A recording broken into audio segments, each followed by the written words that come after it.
اعوذ باللہ من الشیطان الرجیم، بسم اللہ الرحمن الرحیم۔ محترم ناظرین، السلام علیکم۔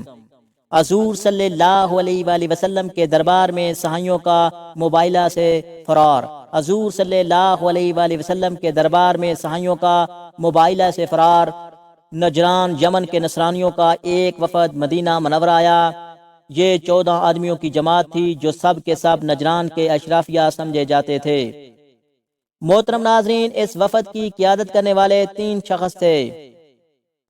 ابو حرثہ بن علقمہ، یہ صحابیوں کا باپ تھا، حیب جوان لوگوں کا سردار، اور عبدہ مسیح جو کہ سردار اعظم کا نائب تھا۔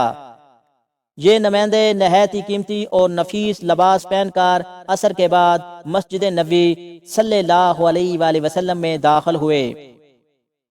ابو حارثہ اور ایک دوسرا شخص مسجد نبوی میں داخل ہوئے۔ حسب ذیل مکالمہ شروع ہوا، جس کے بارے میں نبی کریم صلی اللہ علیہ وآلہ وسلم نے نہایت ہی کریمانہ لہجے میں ان سے گفتگو فرمائی۔ یہ سوال جوابات کیا تھے، آئیے ناظرین جانتے ہیں۔ نبی کریم صلی اللہ علیہ وآلہ وسلم نے فرمایا، تم لوگ اسلام قبول کر کے اللہ تعالیٰ کے فرما بردار بن جاؤ۔ ابو حارثہ، ہم لوگ پہلے ہی اللہ تعالیٰ کے فرما بردار بن چکے ہیں۔ نبی کریم صلی اللہ علیہ وآلہ وسلم، تم لوگوں کا یہ کہنا صحیح نہیں، کیونکہ تم لوگ صلیب کی پرستش کرتے ہو اور اللہ کے لیے بیٹے بناتے ہو اور خنزیر کھاتے ہو۔ ابو حارثہ، آپ لوگ ہمارے پیغمبر عیسیٰ علیہ السلام کو گالیاں کیوں دیتے ہیں؟ آپ صلی اللہ علیہ وآلہ وسلم نے فرمایا، ہم لوگ حضرت عیسیٰ علیہ السلام کو کیا کہتے ہیں؟ ابو حارثہ، آپ ان کو بندہ کہتے ہیں، حالانکہ وہ خدا کے بیٹے ہیں۔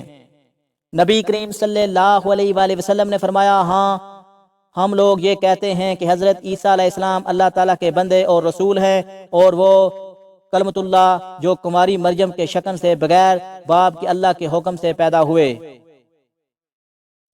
ابو حارثہ، کیا کوئی انسان بغیر باپ کے پیدا ہو سکتا ہے؟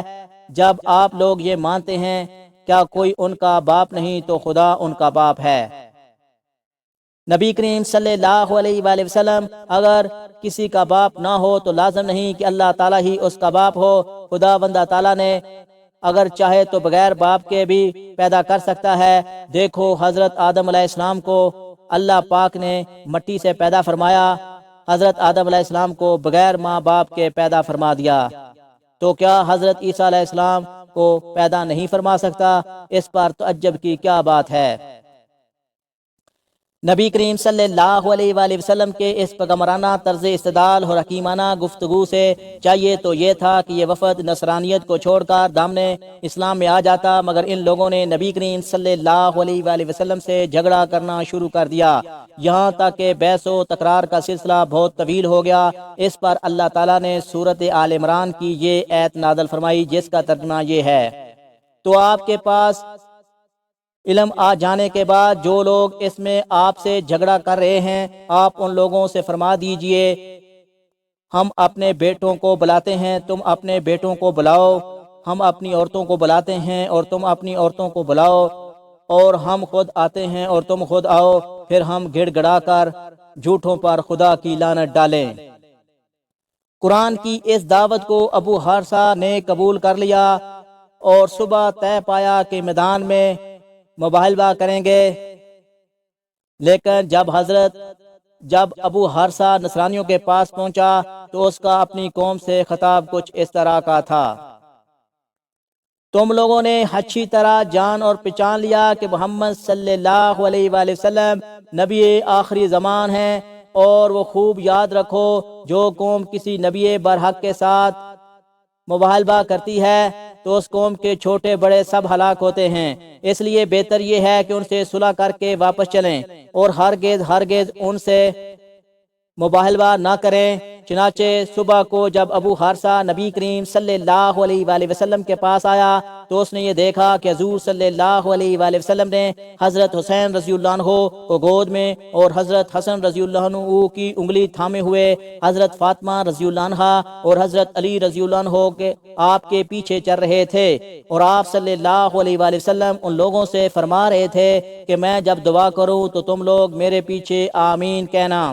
یہ منظر ابو حارثہ دیکھ کر کانپ اٹھا اور کہنے لگا، اے گروہ نصاری، میں ایسے چہرے کو دیکھ رہا ہوں کہ اگر اللہ تعالیٰ چاہے تو ان کے مبارک چہروں کی خاطر پہاڑ بھی اپنی جگہ سے حرکت شروع کر دے، لہذا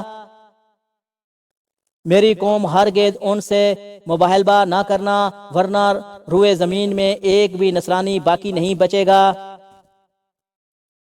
ابو حارثہ کہنے لگا، اے ابو القاسم، ہم آپ سے مباہلہ نہیں کریں گے اور ہم یہ چاہتے ہیں کہ اپنے دین پر قائم رہیں۔ حضور صلی اللہ علیہ وآلہ وسلم نے ان سے فرمایا کہ تم لوگ نصرانیت چھوڑ کر اسلام قبول کر لو تاکہ تم لوگ اسلام کے حقوق حاصل ہو جائیں۔ نصرانیوں نے اسلام قبول کرنے سے صاف انکار کر دیا۔ اس پر آپ صلی اللہ علیہ وآلہ وسلم نے فرمایا، میرے پاس تمہارے لیے جنگ کے سوا کوئی چارہ نہیں۔ یہ سن کر نصرانی کہنے لگے، ہم عربوں سے جنگ نہیں کر سکتے، لہٰذا ہم اس شرط پر صلح کرتے ہیں کہ ہم آپ سے جنگ نہ کریں، ہم سالانہ 1000 جوڑے کپڑے آپ کی خدمت میں پیش کریں۔ چنانچہ نبی کریم صلی اللہ علیہ وآلہ وسلم نے ان کی یہ شرط مان لی اور صلح فرما لی۔ اس کے بعد نصرانیوں کے لیے امن و امان کا پروانہ لکھ دیا گیا۔ محترم ناظرین، اس کے بعد آپ صلی اللہ علیہ وآلہ وسلم نے فرمایا کہ نجران والوں پر ہلاکت اور بربادی آن پہنچی تھی، مگر یہ لوگ بچ کے، اگر یہ لوگ مجھ سے مباہلہ کرتے تو مسخ ہو کر بندر اور خنزیر بن جاتے۔ ان کی وادی میں ایسی آگ بھڑک اٹھتی جیسے ان کی کل آبادی، اور یہاں تک کہ چرند پرند جل بھن کر راکھ کے ڈھیر بن جاتے اور روئے زمین کے تمام سائی سال بھر میں ختم ہو جاتے۔